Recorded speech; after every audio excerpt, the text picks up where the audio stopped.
than what we've been learning up to now. More direct and more Kabbalistic. Here we go. So what did we say? What did we say yesterday? A short summary. We said that in the holiday of Sukkot, they pour water in a special funnel that was on the altar. Rabbi, which microphone are you using? I'm using, no, I'm sorry, it fell down. The microphone, I'm using a very good one, but it fell down on the floor. All right, 1 second. Good.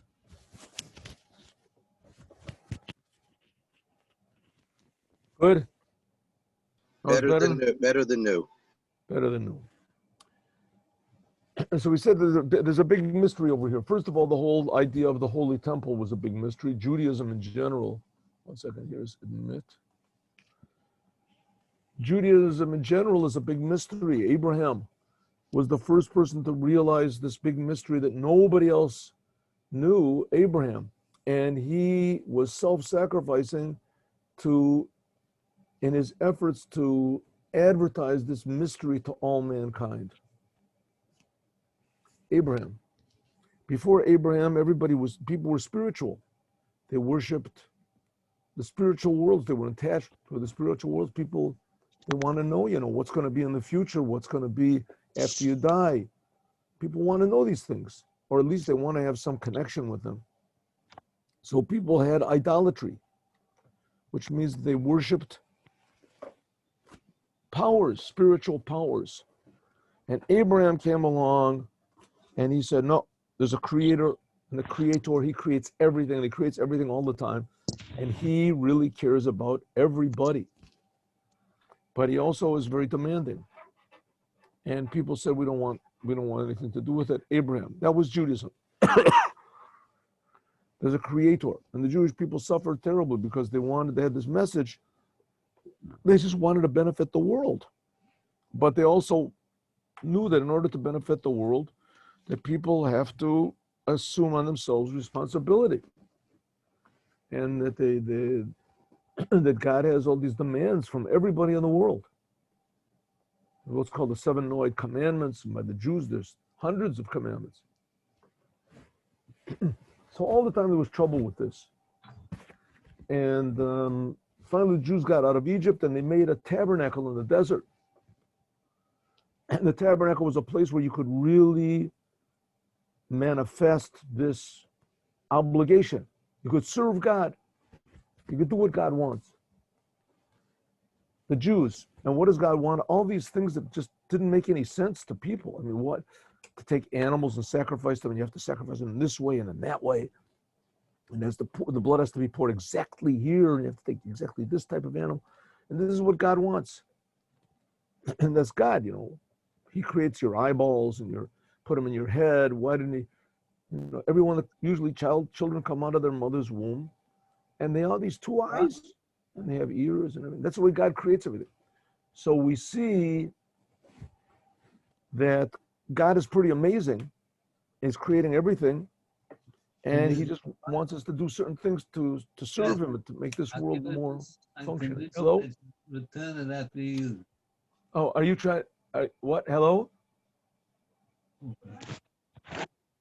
Mr. Smith, you hear me? I hear you.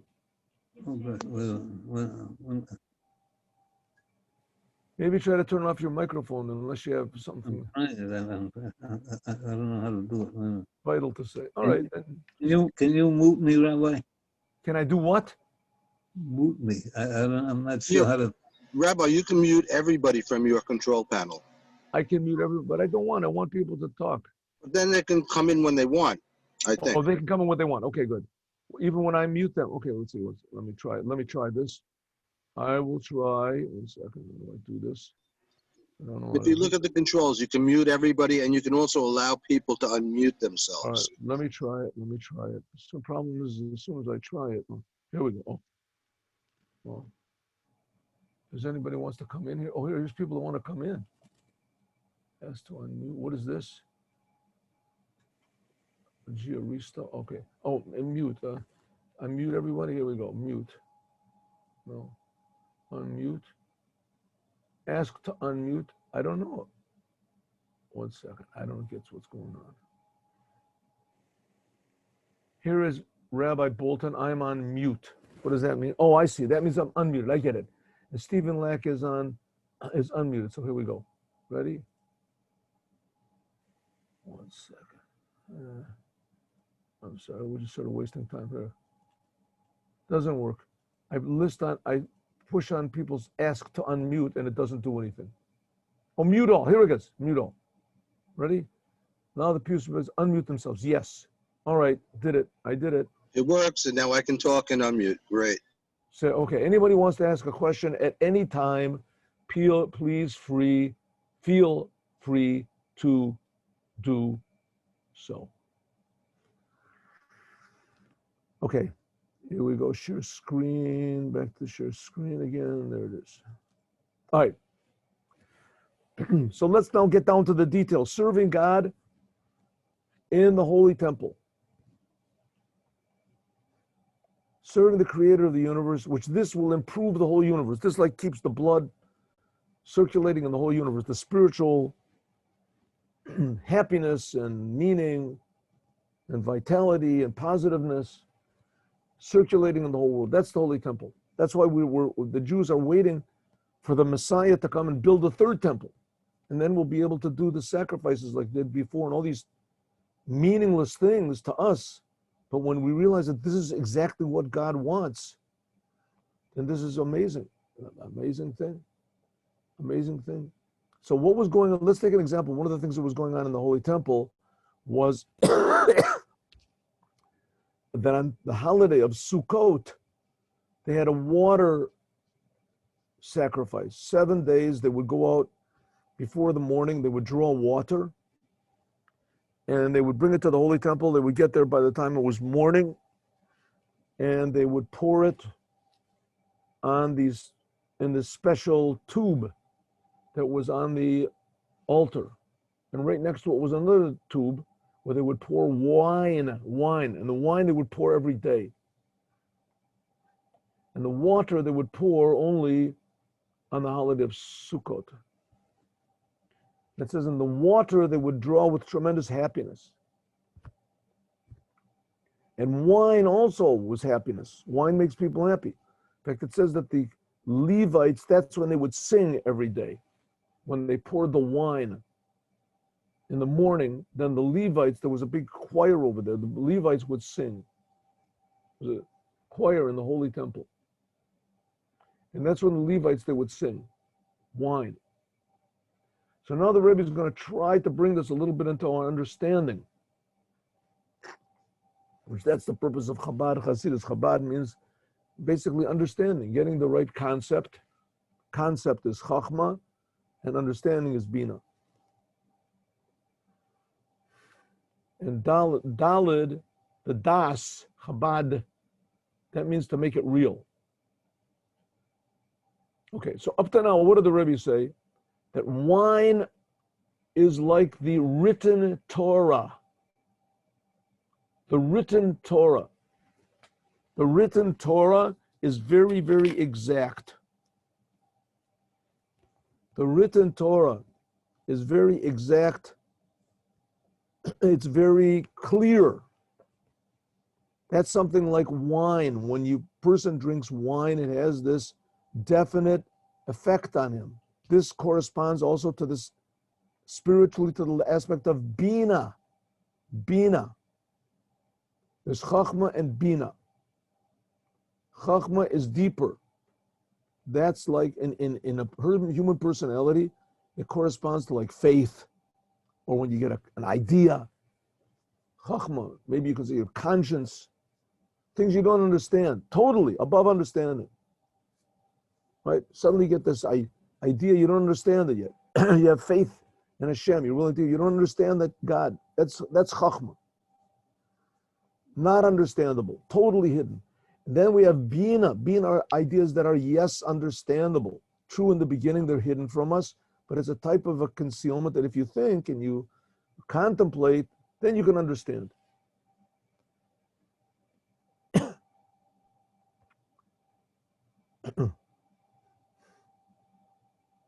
So he says that therefore the wine corresponds to Bina, which is limited. That's like the Levites. It's limited. It's more relevant to this world.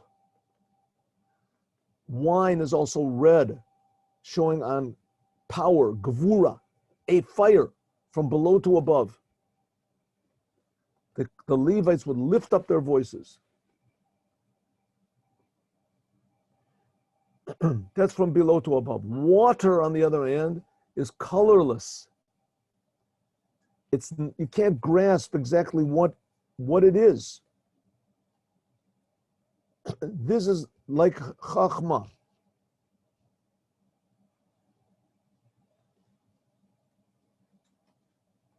Okay, hine, behold, noda, it's known.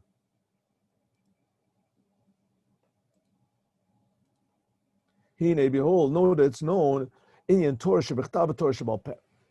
It's known the difference between the written Torah and the oral Torah. What's the written Torah? The written Torah we have in front of us. Here we have the written Torah. The written Torah is very exact. All the words are there. Basically, you can understand the words. You can understand what the words are. Vayadaber Hashem el Moshe, the God spoke to Moses and he said, you understand those words. You should put on your head totafot. What does that mean? I don't know, it's something. It's a totafot. You have to, in the 10 Commandments, you have to keep Shabbat. What is Shabbat? It says 6 days you should work, 1 day you should rest. That's Shabbat. So, in other words, the words are very clear. In fact, if you have a book in a line in the Torah, one word in the Sefer Torah, and that a letter is missing or it's misspelled, so then the whole Torah is no good. Because it has to be very, very exact. That's the difference between, then there's the oral, that's the oral Torah. That's the written Torah. The written Torah, everything is exact, written down. Then we have what's called Torah Shebal Peh. When Moses was on Mount Sinai, God gave him the meaning of everything. What does it mean? What does Shabbat mean? What are the laws? It says you shouldn't work on Shabbat. What does it mean you shouldn't work? What exactly work mean? What does it mean? What's the translation? What does it imply? You're not supposed to sew. You're not allowed to write a letter. That doesn't say that in the Bible anywhere. You're not supposed to write letters. It says about Shabbat, you're not supposed to burn fire and you're not supposed to go out of your house. Except for that, it doesn't say anything. You're not supposed to work. What does work mean? It says that's what the oral Torah is. The oral Torah was given orally by God. God told Moses, don't write it down. This is the meaning, pass it to everybody. Torah Shebal Peh and Torah Shebechtav. And we're going to see that the holiday of Sukkot, especially the water pouring ceremony, that's relevant to the oral Torah. That's why there were people called Tzadukim, and they opposed the oral Torah. They opposed the interpretation of the Torah. They accepted only the letters. Everybody explains how they want. That's what they said. So we'll see that the oral Torah, the explanation of the Torah, is very, very concealed. This is the letters, Torah Shebechtav, the written Torah, this is just letters. It's Tzirufein, and how you join these letters together. Mimor is all like the Rabbi say, call a Torah, the whole Torah, are just the names of God. Letters. Just think about it 1 second. God, the God of the Jews, what did God do? He said letters. He spoke. He created the world. That's one type of letters. That's not the letters of the Torah. The letters of the Torah are deeper. It's the source of the world. But they're letters. It's like a book in the library. The Torah is like a book in the library. You can go to any library and you can take out a Jewish Bible, I think. I don't know. Take out a Jewish Bible written in Hebrew. We're not talking about the translation. There it is. These are letters that God, the creator of the whole universe, the creator of the spiritual, the creator of all the other gods and powers that all the other religions worship, God creates them. And that God, who's totally above being infinite. He spoke letters. He said words. Everyone heard. On Mount Sinai, they heard the first 2 commandments of the 10 commandments. Then after that, they said, we can't take it anymore. The letters are too powerful. It's the source of life, the source of spiritual.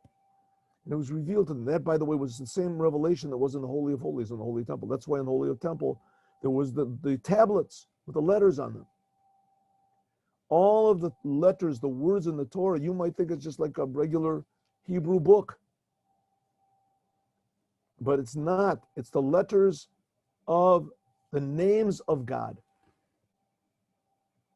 Okay, and therefore all the letters are counted labal yadiv, so that there shouldn't be more or less letters. Call out every single letter has to be b'demuto, an exactly form, b'tavnit, and a limit. If you want to learn how to be a scribe, it takes a long time. There's a lot of laws. How to write the letter Aleph, how to write the letter Beis. Vanagia, if one letter touches another letter, posel it. It could disqualify the whole entire Sefer Torah. In the Sefer Torah, there's tens of thousands of letters. If one touches another one, the whole Sefer Torah is no good. You have to fix it up. Hine ha'otiot, the letters, hin b'bechinet bina. The letters of the Torah, they're in the level of bina. Like we said, chachma and bina. Bina is low, is what you can, what is possible to understand. Like it says in another place, on the level of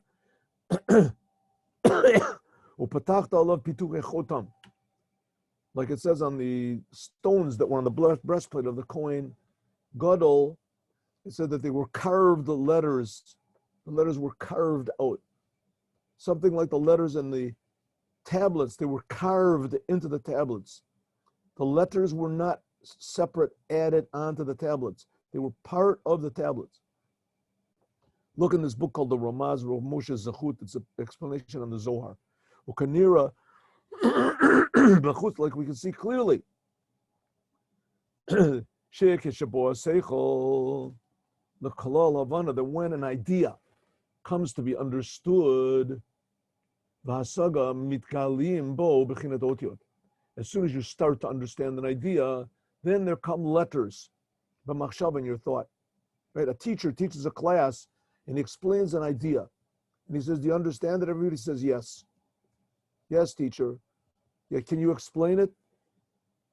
Right, Yehuda, can you explain this idea? I can't explain it. If you can't explain it, it means you probably didn't understand it.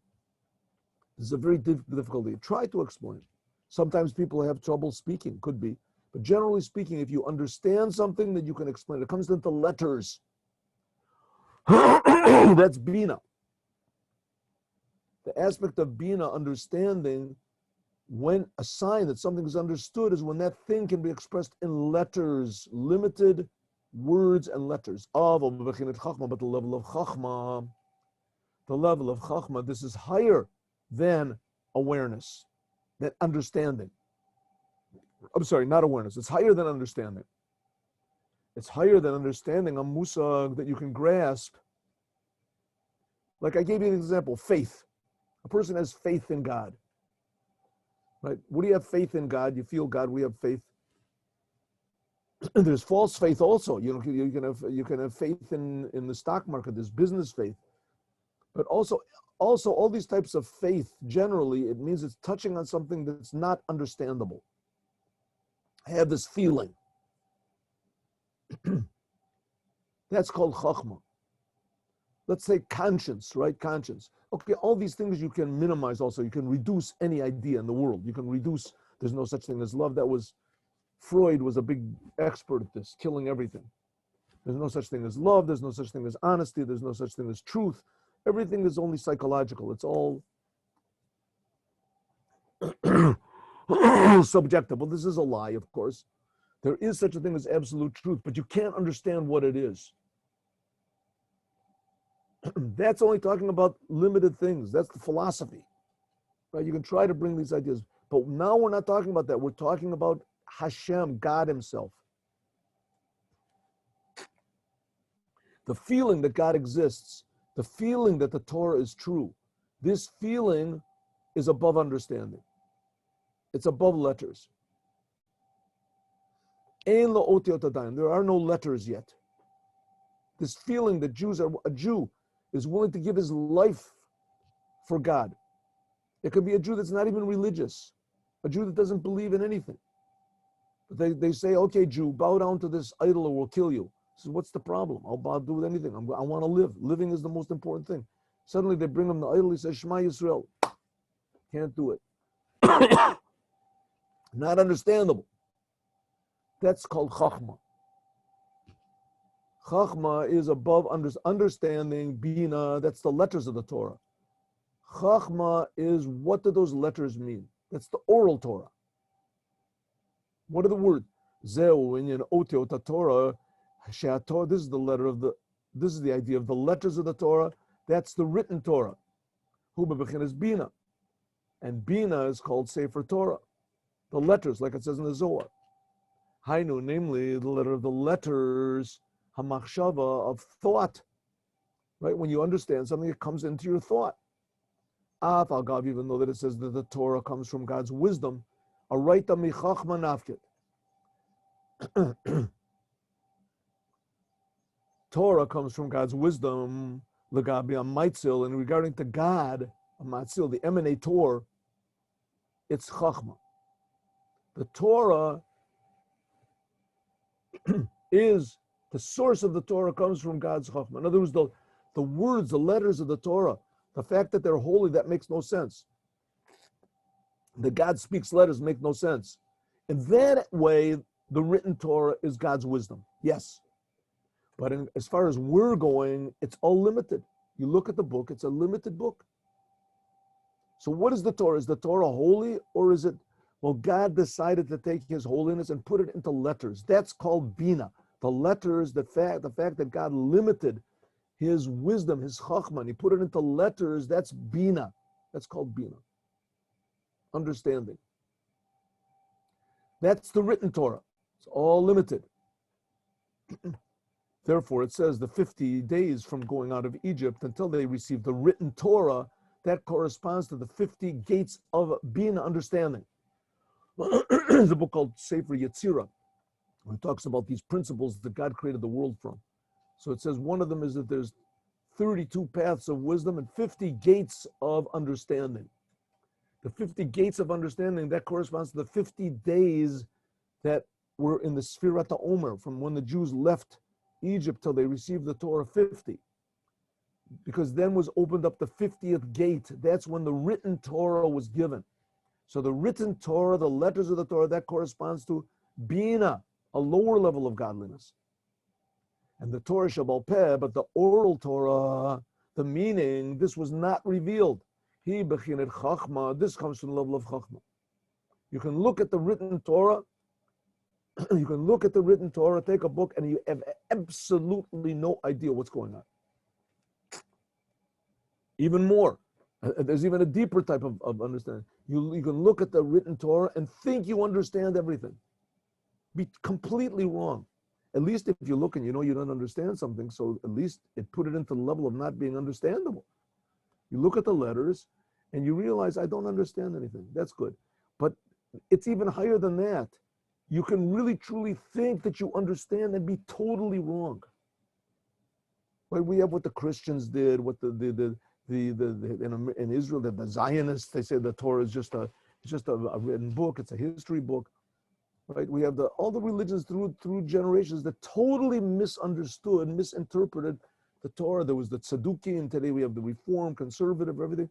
They're very nice people, but they totally misunderstand what the Torah is, because the Torah, even though that these letters are there and they're limited and you can read it, it's like a regular book, but nevertheless the Torah is Chachma. The Torah is pure wisdom of God. And there's no letters there. It's above any limitation. And otiot ikar kolkach, they're in the oral Torah, we're talking about the Talmud, the Mishnah. In the Talmud, the letters are not so important. Ela seichel, but the ideas are most important. And these ideas, they're the main thing which is written in the letters. Therefore, we're not so careful on the letters so much in the oral Torah, in the Talmud. In the Talmud, sometimes you have a word missing, a word there, a word that was spelled differently. It's not that important, right? If something was said by Hillel and Shammai, a lot of times it says Hillel says this and Shammai says this, and finally in the end it says no, you have to change it. It wasn't Hillel that said that. Shammai said that, and Hillel said the opposite. They just changed the names, but it's not important. It's not that important. The main thing that's important are the ideas. The main thing is the chachma b'haskala. Like it says in the Gemara, my time of the Rebbe Mir. Jewish faith, connection to God, really depends on the oral Torah, on the Talmud. The Talmud is the most important. Why? Because you can have the written Torah and you can explain anything from the written Torah. You can explain anything written in the Torah. That's basically what Christianity was. A guy comes along and says, I'll make up your own explanation. Everything is spiritual. The letters of the Torah, that's a little bit understandable. The letters, you can understand the words. It's very, very limited, very, very exact. But the ideas of the Torah, that is in a way above understanding. It's above understanding. The ideas. Let's go back to...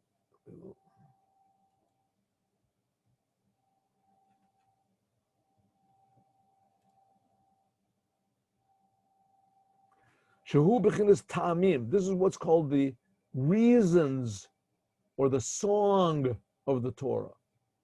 Hu b'chinas chachma. This is the level of chachma. Says the Rebbe, okay, maybe this might be a little bit hard to understand because below it's exactly the opposite. In this world, the written Torah, that's just letters, and the whole idea of the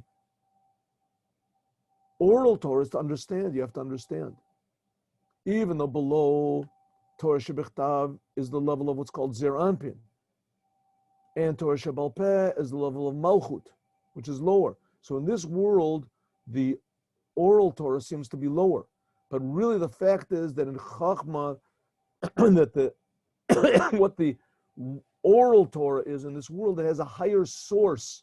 The Chachma Yisod Oretz. It says that the Chachma, from Chachma, which is the highest of the 10 Sfirot, comes Oretz. Oretz is Malchut. That's Torah Shebal Peh. So really the oral Torah is higher in its source than the written Torah.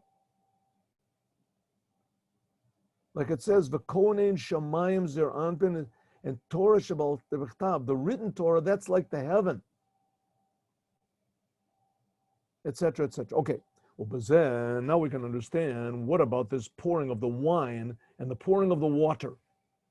Pouring of the wine, it says in the Torah, Nisucham, the pouring of the wine is written in the Torah. The pouring of the wine is written very, very clearly.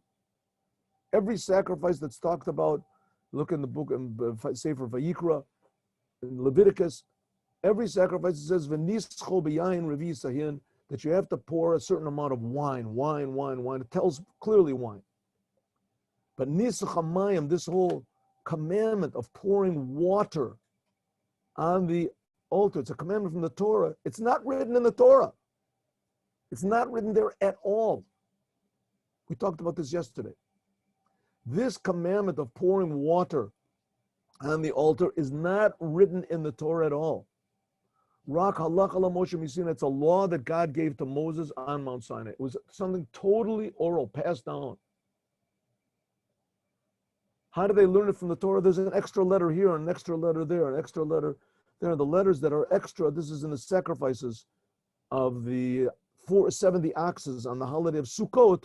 It happens to be on Sukkot. It talks about these sacrifices, and when it talks about them, there's 3 extra letters. Once it's a mem, another one is a yud, another one is a mem. From that they learn that it's true. God told to Moses on Mount Sinai that you have to pour water on the altar on the holiday of Sukkot. How do you know? Because it says 3 extra letters scattered around it. What type of a learning is that? It doesn't say anything whatsoever about where you pour it and and the letters aren't even put together to make the word Mayim. This is the ultimate example of the oral Torah. It's not mentioned even in a clear hint in the Torah. It's something totally above being revealed. The water ceremony, Hainu ki yayin, because wine is being understanding. And that's the level of Torah shebechtav. And this is the level of the wine of the Torah, like we're going to learn later. Therefore, it can be written in the written Torah, which is not she'enkim, which is not the case in Nisachamayim, which is not the case the pouring of the water. The pouring of the wine is written clearly in the Torah. Therefore, because it's from a lower level, it's from this level of what we call bina, which is not the case the pouring of the water. The water pouring comes from a high level.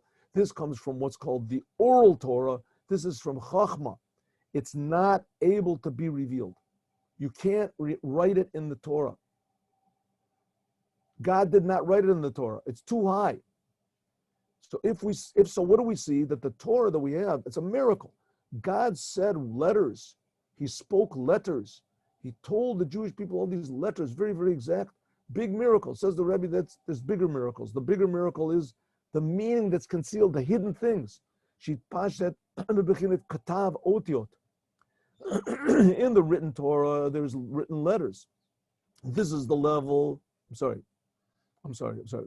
The whole sentence, which is not the case. The pouring of the water. The pouring of the water cannot be written in the written Torah.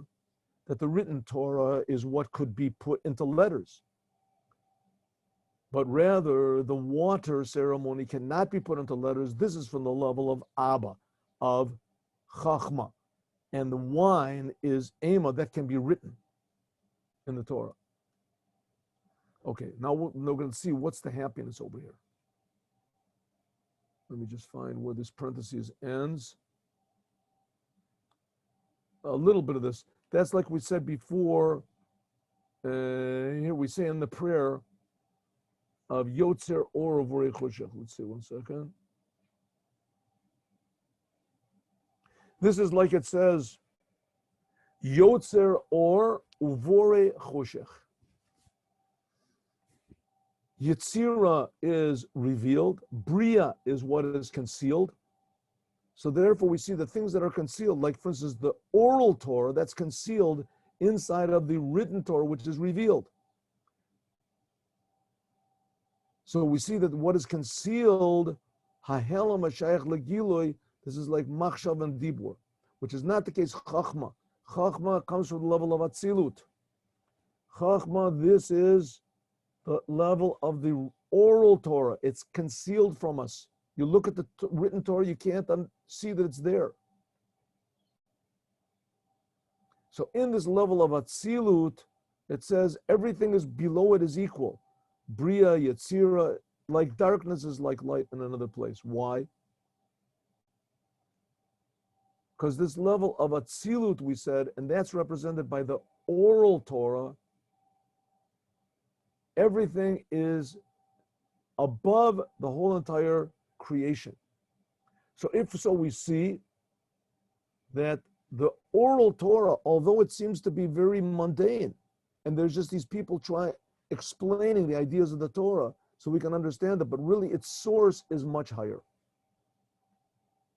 Now we can understand that if the oral Torah is really higher than the written Torah, now we can understand what the rabbis say, Ki todim dodecha miyayin. It's a sentence in Shir HaShirim. King Solomon said, your love is better to me than wine. He's speaking to God. Your love is better than wine. What do the rabbis say? Arevim alai divrei sofrim yoter miyayin shel Torah.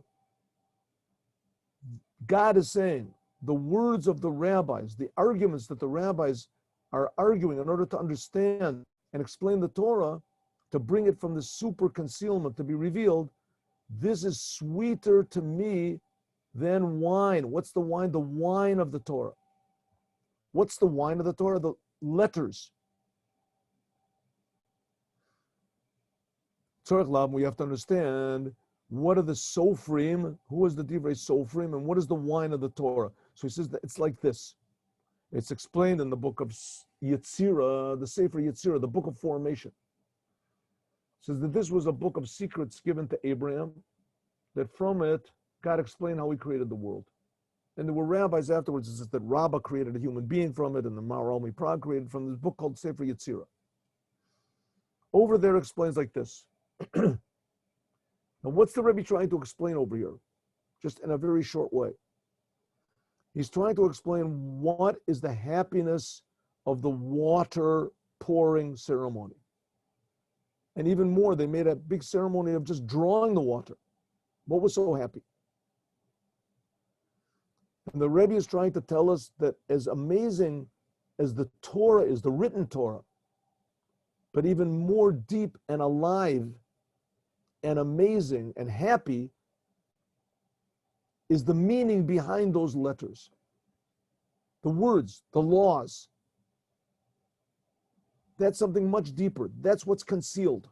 That's the water of the Torah. The water of the Torah comes from a much deeper source. Here he calls it Chachma. And the letters of the Torah, that's already revealed to us. That comes from Bina.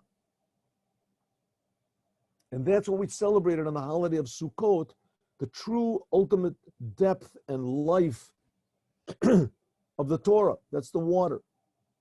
And the wine, that represents the letters of the Torah. We can explain a little bit more of the book of formation. It says, B'shlosh devarim bara kodesh baruch hu et olamo. With three things, God created the world. Sofer, the scribe, the sefer, the book, the sipur, and the story. That's what it says. Mysterious words. God created the world with three things. Sofer, sefer, v'sipur. The author, the book, and the story that comes out of the book. The sofer, that's the source. That's Chachma.